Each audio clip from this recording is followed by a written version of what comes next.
Hello, everyone. Welcome to your Tuesday night RSP Lounge live show. I am your host, Alexis Cardoza. And you know how I like to do things here. I don't like to waste our guest time. I want to bring him right in. He's here with me. He's Shaun Weiss. And let me tell you a little bit about Shaun, just in case you didn't know. Now, Shaun is known obviously as his role of Greg Goldberg in the popular film franchise The Mighty Ducks, which of course I watched. Weiss began his acting career at a young age, quickly gaining a lot of recognition for his comedic talent and lovable on-screen presence. He appeared in all three Mighty Duck films, which brought him widespread acclaim and dedicated fan base like myself.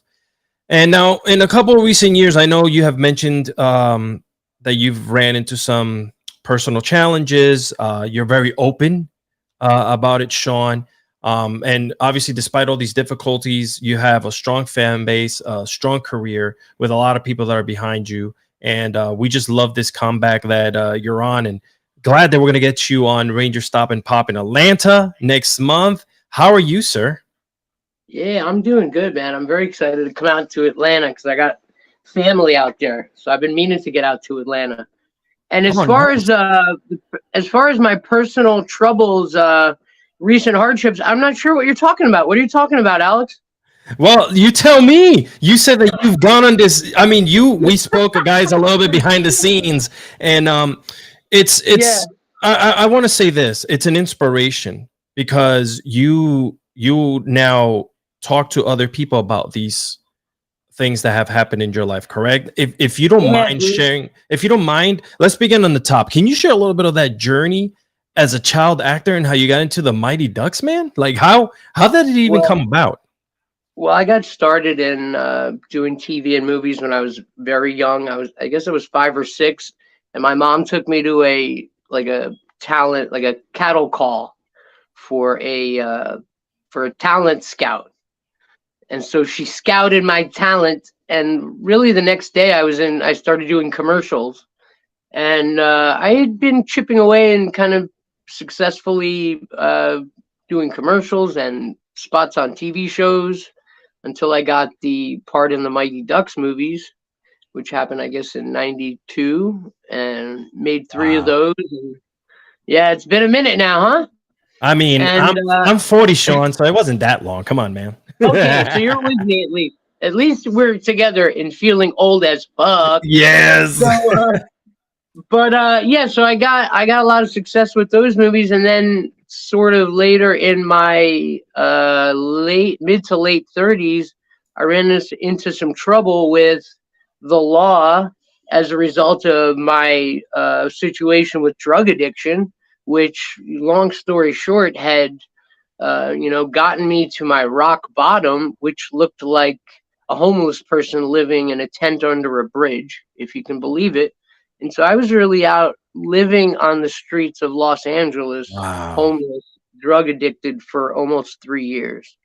And at the end of that 3 year period of time, I got arrested, and they had a headline: child actor charged with burglary high on meth, which was not true, Alex, because the meth had worn off by the time of the arrest. Oh Uh, my God. and, and so my mugshot went viral, I guess you would say. And really, I was at a spot in my addiction and in my life where I was sort of hopeless and depressed. I was beyond depression, and I just didn't really want to live. And I guess I really had gotten to a point where I didn't think a single person on this earth had cared whether or not I lived or died. And so that was where I found myself 3 years ago. And then I met a judge who gave me an opportunity to get my life back together with a drug diversion program. And so Wow, I did that's that, incredible. and I've luckily, by the grace of God, I've been recovered ever since. A little over 3 years now. That's insane when you think about it. All that, like all of that you went through. Hang on a sec, Alex. I can't hear. Can you hear me now? Yes, now you're Okay, loud cool. and clear. All right, yeah. It looked like you froze a little bit, so I was trying to fix that on my end to see if it was something that happened on mine. But yeah, I hear your story loud and clear. And it's crazy that you have such a strong like thought about it, and how not only you're taking it lightly, like you're joking about it, which is it's hard. It's hard. I It mean, is. And it's yeah. only now, I'll be honest with you, I really wasn't joking about it up until really recently. And it took me that amount of time, even talking about it on podcasts, which I wanted to do because people told me they were, they found my story helpful. So I Yeah. wanted to talk about these things on podcasts. I just really wasn't that comfortable. And a couple times, even like I would, be trying to get down into like the real, uh, grungy areas, and I'd be having like PTSD in the middle of interviews where I would like, kind of lose my breath and almost tear up a lot of times. So it's been a little time in getting me to the space now where I'm able to joke about these things so freely. For And it's sure. And really not a joking matter, really. It's a serious thing, and for other people that are going through it, it isn't something really to joke about. no, yeah, you're 100% correct. And let me ask you something. How did you take all of these things that were happening to you? How do you take all these challenges and turn it around for yourself? When did you say, hey, I need to make a comeback. I need to get out of this space that I'm in.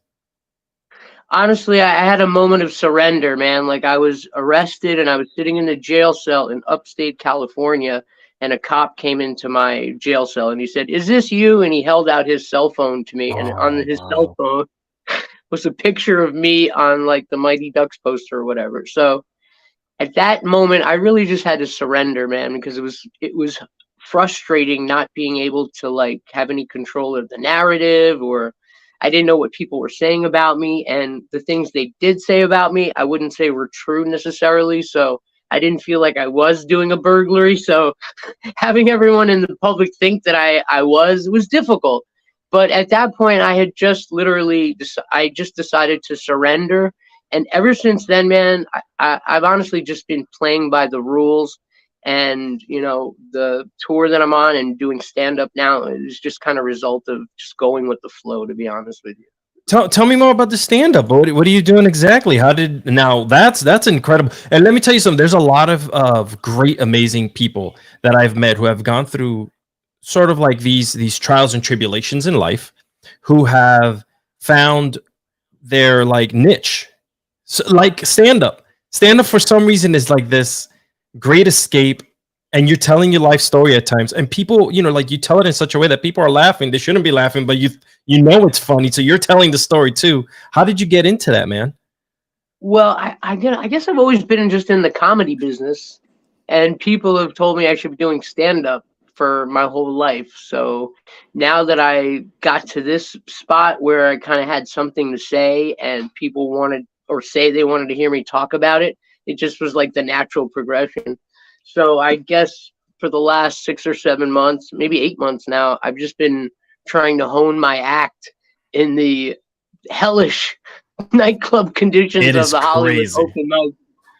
But it's hard, but I feel like it makes you a better performer. So I welcome the challenge.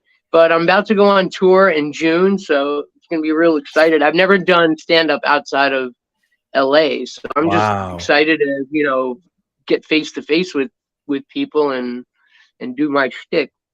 That's amazing. For everyone who's just tuning in right now, welcome to the RSP Lounge, your favorite Tuesday night show. I'm here with Shaun Weiss, one of the great actors of the Mighty Ducks series. You were there for all three films. By the way, did you realize that it was going to become that phenomenon that it did when you were doing these films? I mean, you guys had the Absolutely not. cartoons. Everything was out of the Mighty Ducks. You guys ruled. What was your Yeah. mindset being that young and having that success? Well, I mean, I I just kind of thought it was normal, I guess. Mm. It didn't really seem like a lot of success. It just seemed like it was normal. And I definitely didn't think those movies would be that popular because nobody liked hockey. Nobody cared about hockey. And so every time we'd finish those movies and they would call us to make another one, it was always a surprise. because looking back, I don't think the box office success was as obvious at the time as it is now. Yeah. Now those movies are popular because they've lived on so long. But at the time, I don't know if they were like any sort of like number one hit movie. I could be wrong.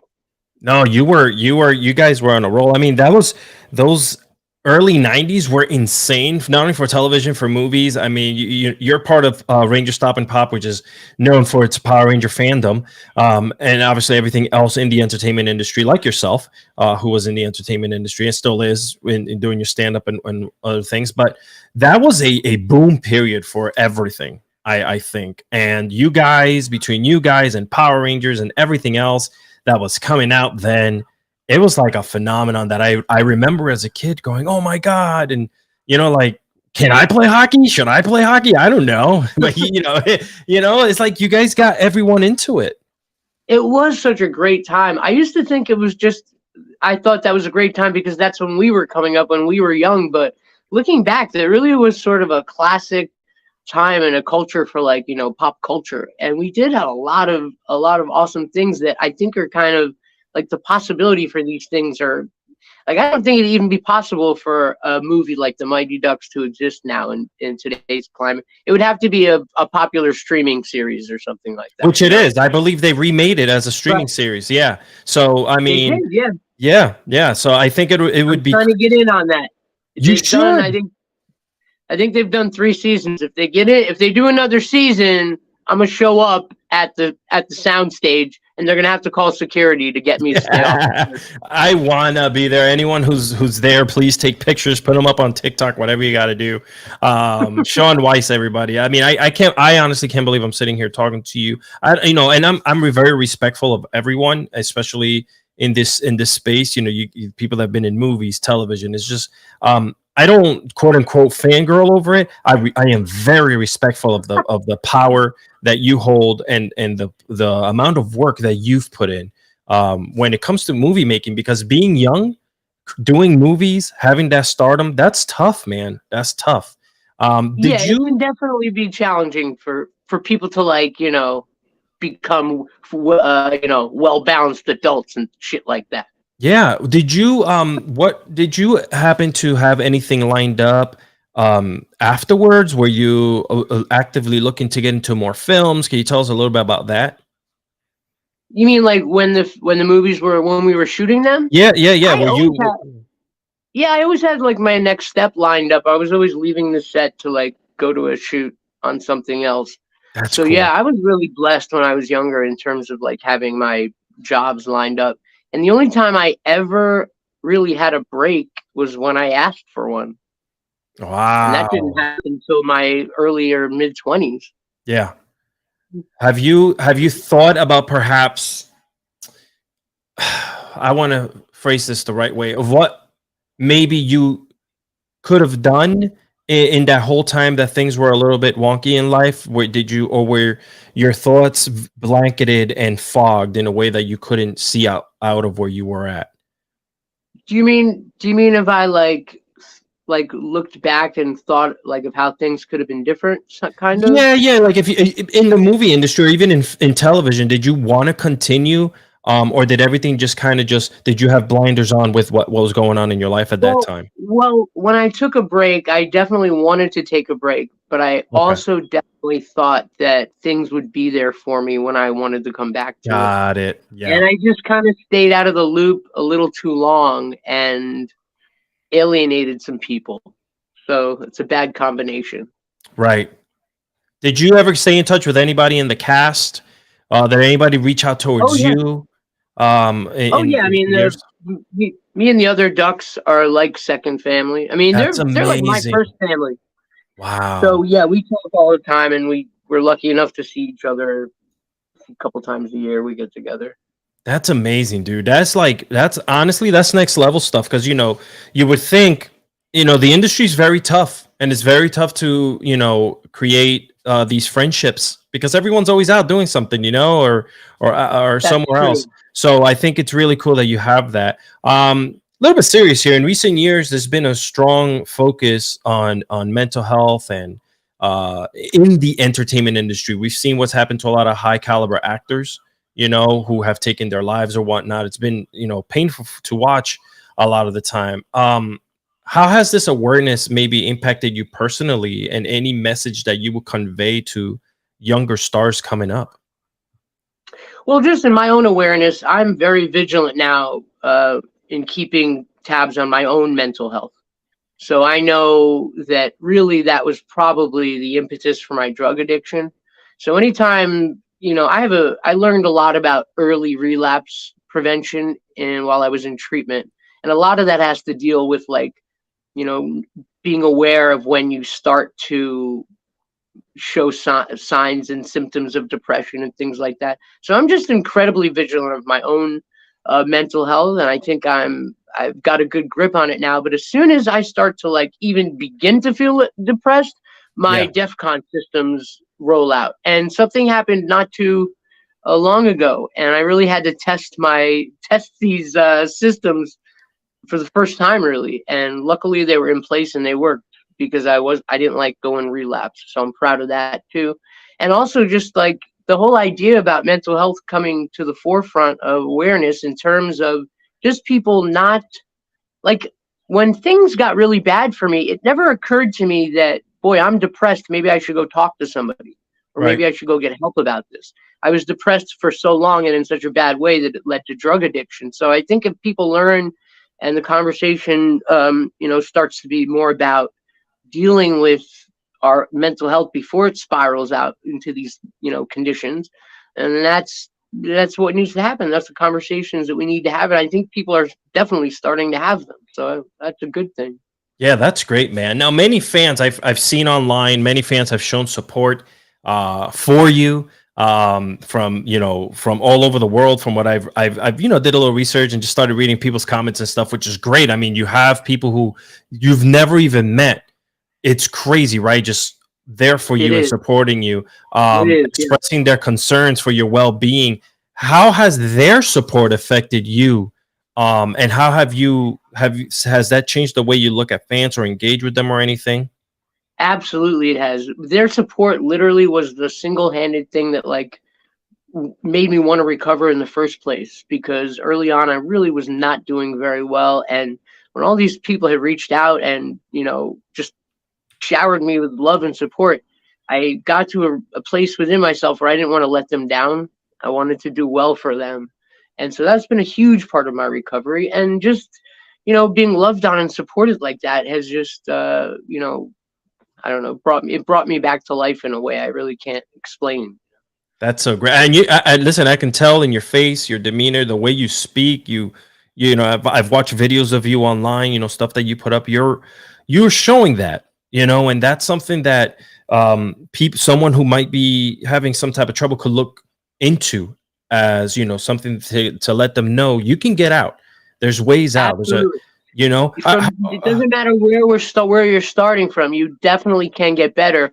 Dude, there was nobody that was a worse drug addict than where I was. I mean, waking up every day, robbing stores to pay for my habit. Wow. And as far as the way I looked, which was a severe, like, it's hard to even want to go get clean when you looked the way I looked. Yeah. So, that's really my message, man. Like, it doesn't matter where your starting point is. If you sincerely want to get better, help will find you almost. If you really do have the desire to get clean, it it will work out for you. But that's Sure. really what you need to have. Without that, I don't know that it's possible to get clean. 100% agree. Now, how has your perspective on like your success and fame throughout your life and and your career, how's that now, your perspective on all of it, since it's kind of like two different worlds, right? You were on top, doing on Yeah. top of movies and stuff like that. You had your problems, you came back, and you're stronger than ever. How's your perspective now on those ends? Well, I think I might have derived a lot of my satisfaction and happiness. It might have correlated with the success I had in my professional life. And so I know now to disconnect the two and not let one of them be dependent on the other one, Yes. because it's kind of like a dangerous trap, because I can control like, my well-being, but I can't control whether or not they hire me to do a movie, right? That's on them. Yeah. So that's how my perception has changed. I've learned how to separate my personal life with my, spiritual and private life. That's amazing. We have John Warwick on the chat who said, they forgot how much they enjoyed the Mighty Ducks, and this is so cool to associate, the nostalgia with everything positive that's going on in your life now. Which is great. Now, are you working with youth or anything now? Any programs that you're lending yourself to? Yes, I'm so glad you mentioned that. I'm actually right now. I've been working with as a staff member, as a recovery advocate, and a supporter of alumni at the treatment facility that I graduated from.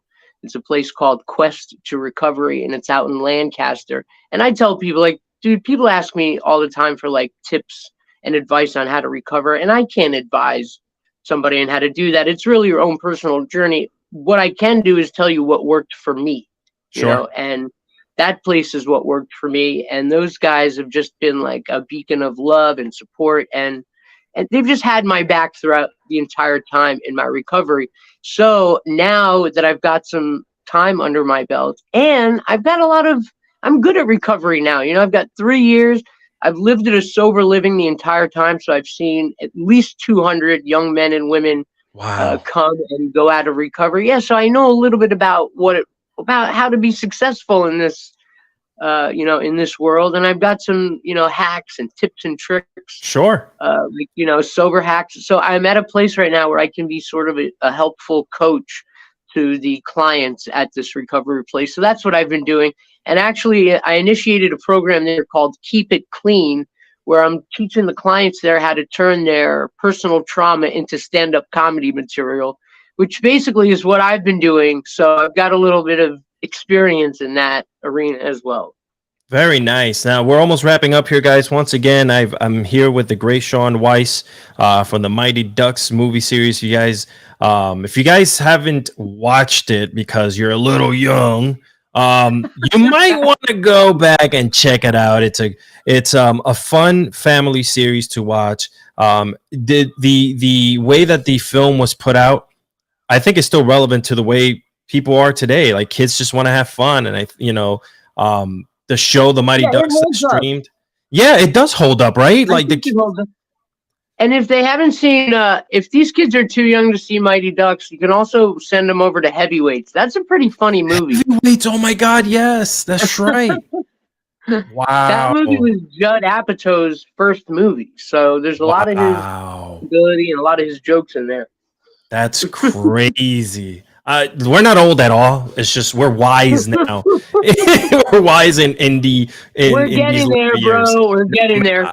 Let's not talk about that. Now, really, last question before we get out of here. And again, guys, thank you so much for tuning in here tonight to the RSP Lounge. Just a quick reminder that the show is going live, Ranger Stop and Pop, this June 16th through the 18th. So I'm hoping to see all you guys down there in Atlanta. Shaun will be there. I will be hosting the RSP Lounge live stage. So, Shaun, I can't wait to actually meet you there in person, and everyone else is going to be involved with the show. And obviously, I'm going to have this show going live from the floor itself. So if you guys can't make it because you couldn't go, or for whatever reason, you guys will be able to watch live right here and on all of my social networks. Now, I have one last question for you, brother, before I let you go here. Looking back on your career, what are some of your fondest memories from working on the Mighty Ducks and any other project that you worked on?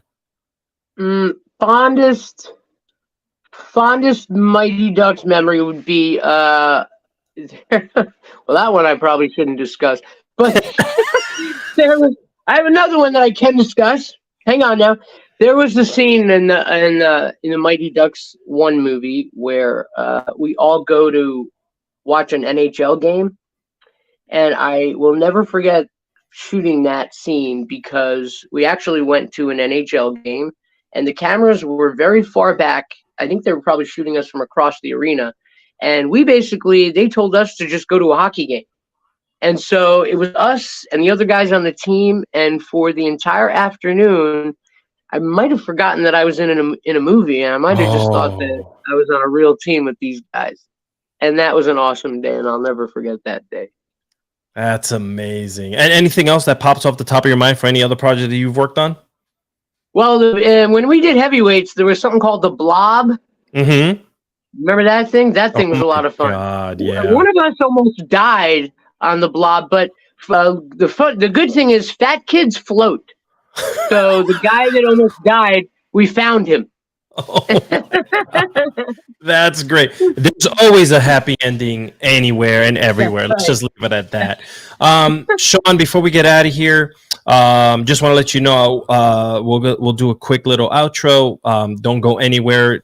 We'll talk behind the scenes a little bit more before you go. And where can people follow you? Are you active on social media? Do you speak to your fans and people around? Yes, I do all the time. Just on my Instagram, it's at Shaun Weiss.